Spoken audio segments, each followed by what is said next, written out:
Hello students, कैसे हो आप सभी। आई होप आप बिल्कुल बढ़िया होंगे।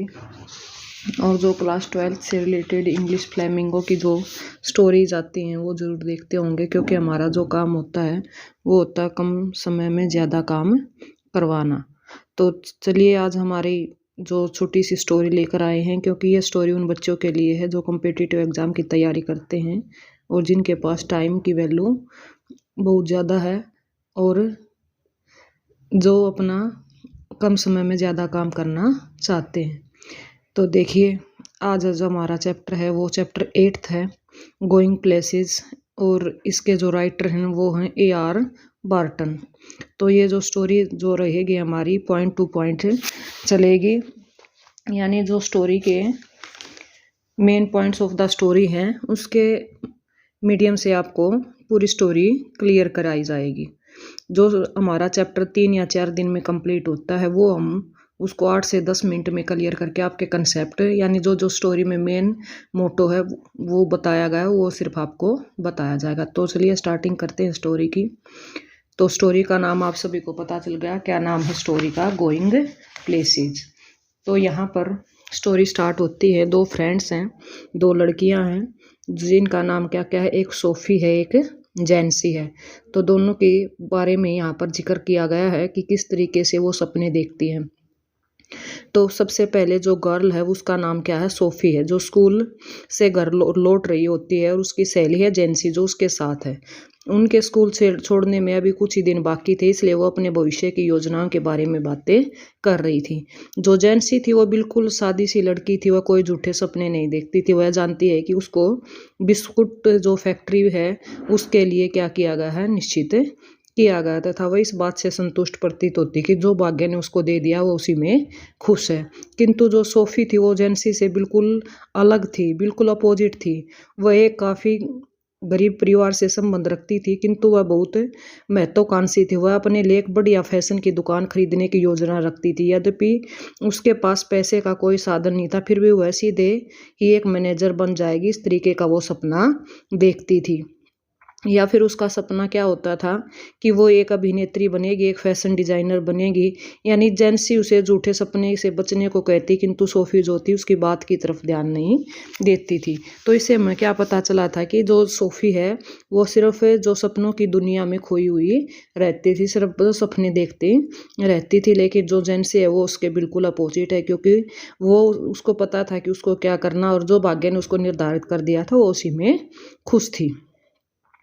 सोफ़ी अपने पिता, माता, डेरेक नाम का एक छोटा सा उसका भाई था, जेफ नाम के एक बड़े भाई के साथ वह रहती थी।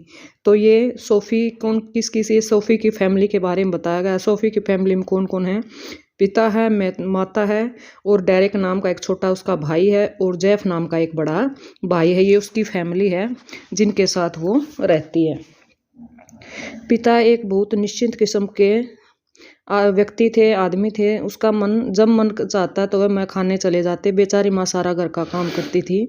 जैफ का स्कूल छोड़े हुए 3 वर्ष हो गए थे। जैफ कौन था, जो उसका बड़ा भाई था, किसका, सोफ़ी का। और वह मैकेनिक का काम सीखने जाता था। वह एक बहुत ही खामोश रहने वाला लड़का था। वह अपने घर से बाहर की गतिविधियों को मुश्किल से किसी के साथ साझा करता था। तो इस तरीके से ये जैफ के बारे में बताया गया कि जैफ किस तरीके का लड़का है।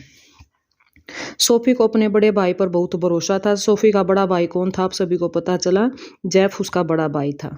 वह अपने सभी कथित भेद उसके साथ साझा करती थी। उसे भरोसा था कि जैफ उसे कभी नीचा नहीं दिखाएगा। वह प्राय चाहती थी कि जैफ नगर से बाहर की अपनी यात्राओं पर उसे अपने साथ ले जाया करे, किंतु जैफ इसके लिए बहुत छोटी समझता था। उसके पिता भी ऐसी चीज़ों की इजाज़त नहीं देते थे। लेकिन सोफ़ी क्या चाहती थी, आपको पता चला कि उसका भाई जहाँ भी जाए वो उसको साथ में लेकर जाए कि वो वहाँ की गतिविधियाँ देखे। एक दिन क्या होता है, सोफ़ी जेब से अपना एक रहस्य साझा करती है। जब वह अपने कमरे में बैठा होता है वह उसे बताती है वह किस तरह से उसकी डैनी कैसी ने अचानक मुलाकात हो गई थी। डैनी कैसी नाम का एक लड़का है जो आयरलैंड का एक बहुत ही प्रसिद्ध क्षेत्रीय खिलाड़ी था। वह कहती है कि वह एक दुकान की खिड़की के सामने खड़ी थी जब कोई आकर उसके बगल में खड़ा हो गया। जब उसने घूम कर देखा तो वह हैरान रह गई कि डैनी कैसी था कि वो लड़का कौन था। डैनी कैसी नाम का एक, आपको याद रखना है, जो अपने क्षेत्र में क्या रहता था, एक खिलाड़ी था। इसके बीच सोफी का पिता अंदर आ जाता है जब वो जैब से बातें कर रही थी। जैब उसे बता देता है कि सोफी ने क्या कहा है। सोफी अपने आप में कांप उठती है क्योंकि वह अपने पिता से बहुत ज़्यादा डरती थी। पिता डैनी के बारे में बहुत साधारण रूप से बात करता और कहता है उतना अच्छा खिलाड़ी नहीं है, पर इस पर सोफी डैनी के बारे में बहुत ऊंची ऊंची बातें करने लगती है। वह इतना भी कह देती है कि वह एक दुकान खरीदने की तैयारी कर रहा है। इस पर पिता कह देता है इन दिनों किसी न किसी दिन तुम अपनी इस बातों को स्वयं को भारी कष्ट में डाल लोगी। यानी उसके पिता उसको समझाते हैं कि तुम इतनी ऊंची ऊंची बातें मत करा करो, यानी इतनी इतनी ऊंची मत फेंका, जिससे क्या हो कि तुम अपने आप को क्या करोगी, कष्ट में डाल लोगे। तो इस तरीके से सोफी का पिता सोफी को समझाता है। सोफी जैब से यह वायदा लेने की कोशिश करती है कि उसका रहस्य किसी को नहीं बताएगा।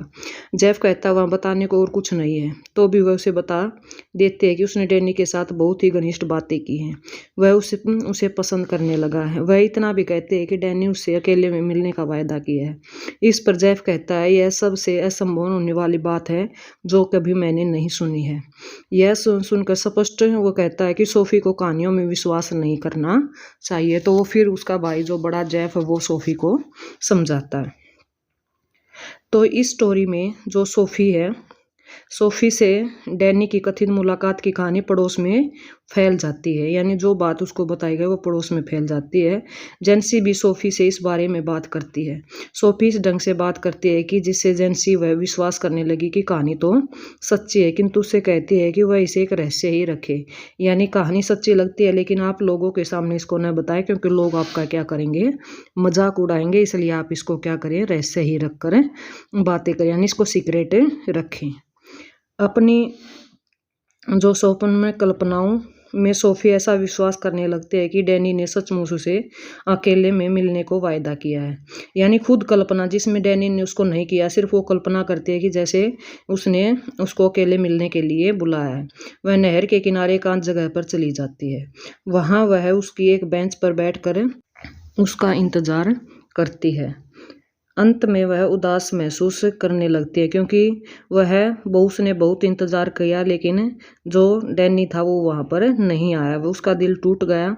उसने मन में एक भय भी होता है कि जो पड़ोस के लोग हैं उसको क्या बनाएंगे, उसका मजाक बनाएंगे। इस प्रकार सोफी को अपनी स्वप्न में, यानी जो सपने लेती थी वो जो ड्रीमी थी और सेल्फ डिसेप्टिव एम्बिशंस जो उसकी थी, यानी स्वप्न को धोखा देने वाली महत्वाकांक्षाओं से वो क्या हो जाती है, बहुत ही दुखी हो जाती है कि उसने किस तरीके की अपनी खुद की कल्पना की है और उस कल्पना में जब वो सफल नहीं हुई तो क्या हो जाता है, उसका दिल टूट जाता है और इस तरीके से वो अपने आप को क्या एक ठगा सा महसूस करना शुरू कर देती है।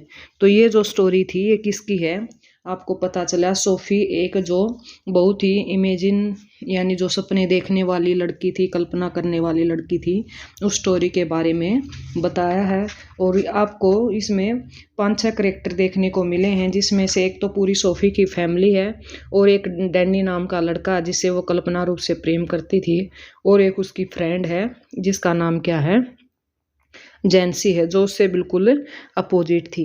तो इस तरीके से इस चैप्टर के माध्यम से आपसे कोई भी करैक्टर पूछ लिया जा सकता है क्वेश्चन के अकॉर्डिंग, क्योंकि मेनली जो 5 नंबर में या 6 नंबर में क्वेश्चन आता है वो करैक्टर से रिलेटेड होता है। तो थैंक यू स्टूडेंट, ये हमारी छोटी सी स्टोरी थी जिसका नाम क्या था, गोइंग प्लेसेस। और इस स्टोरी के माध्यम से आपको पता चला कि जो इसमें कौन कौन से करैक्टर रहे हैं और सोफी और नैन्सी के बारे में भी आपको पता चला, क्योंकि इनके माध्यम से पूरी स्टोरी आपको बताई गई है। Thank you. अगर आपको स्टोरी अच्छी लगती है तो आप ज़्यादा से ज़्यादा अपने दोस्तों को शेयर करें, कमेंट करें। और शेयर करने का मतलब ये है कि आपके दोस्तों को भी कम समय में ज़्यादा उनका काम हो जाए, उनको ज़्यादा बेनिफिट मिले। अगर आपको वीडियो पसंद आई है तो जाते जाते चैनल को सब्सक्राइब जरूर करें, ताकि आपको नेक्स्ट वीडियो की बारे में जो पता चल जाए, आपकी नोटिफिकेशन आपको मिल जाए। Thank you. मिलते रहेंगे ऐसे ही जो नॉलेजेबल वीडियो के साथ या आपके नेक्स्ट चैप्टर के साथ। थैंक्स।